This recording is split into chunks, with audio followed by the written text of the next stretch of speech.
தேர்தல் முடிவு உலக ஜனங்களுக்கு சொல்றாரு. ஆதியிலே என்னால் முன்குறிக்கப்பட்டவன் அவனை தேசத்தின் அதிபதி. ஆதியிலே கடவுள் முன்குறிக்கப்பட்டவன் யாரு? மு.க. ஸ்டாலின். அவன் தான் தேசத்தின் அதிபதி. இந்த முடிவு சொல்லிட்டார்.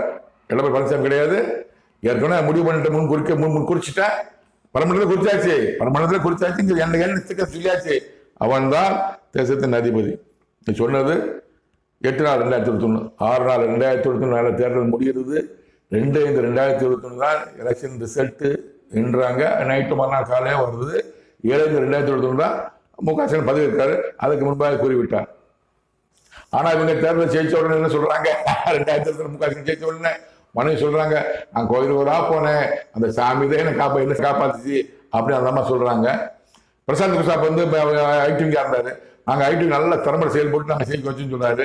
ஒரு செங்கலை காட்டி செங்கலை வச்சுதான் நான் பிரச்சாரம் பண்ண ஜெயிச்சாங்க. நாங்க சொல்றாங்க